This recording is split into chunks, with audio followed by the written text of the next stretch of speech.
When you hear the phrase vulnerable leader, what comes to mind for you? What do you think of?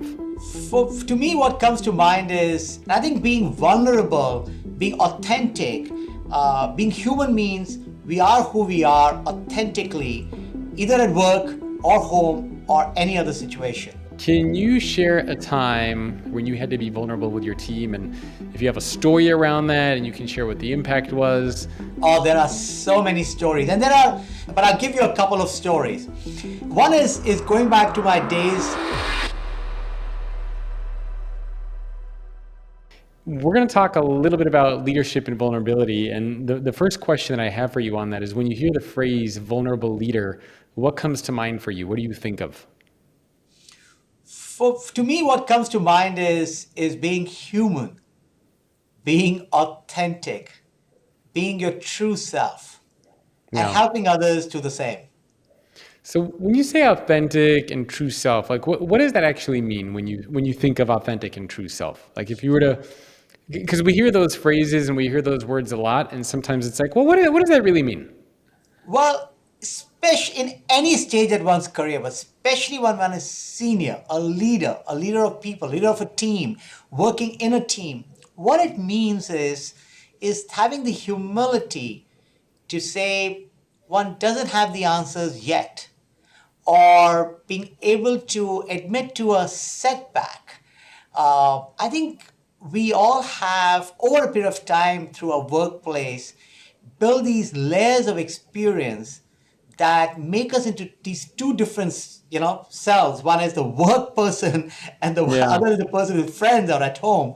And I think being vulnerable, being authentic, being human means we are who we are authentically, either at work or home or any other situation.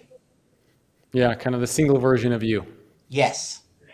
Can you share a time, and I don't know if this would be kind of an ongoing thing or maybe a specific time in your life during your career when you had to be vulnerable with your team, and if you have a story around that and you can share what the impact was? People always love details. Oh, there are so many stories, and there are stories, Jacob, where on hindsight, I wish I was more vulnerable, or I wasn't defensive. But I'll give you a couple of stories. One is going back to my days in Unilever in India. I just taken up a new role as the marketing director of our ice cream business, which is a small business in India, struggling. And I moved into the business, and I was this cocky young man, right? I believed I could change anything. So went there, put a whole marketing plan in place to turn around the business. Lots of innovation, new positioning, advertising, the usual works.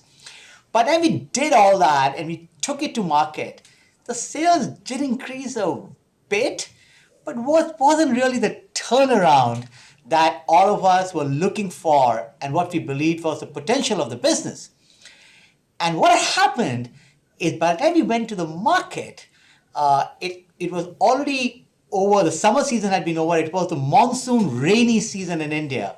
And you know what? Not many people are looking for consuming ice creams or looking for trying out new flavors, especially in an impulse category of cones and sticks. And it was a pretty significant setback for me.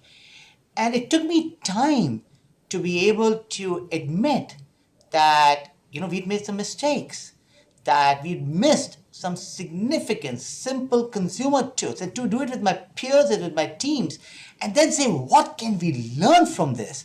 And how Yeah. do we go forward? Did it come automatically? No. But when it did, I was a better person, and my team around me built more trust going forward, and we learned from it. And then, of course, Yeah. we got other solutions that worked for the future.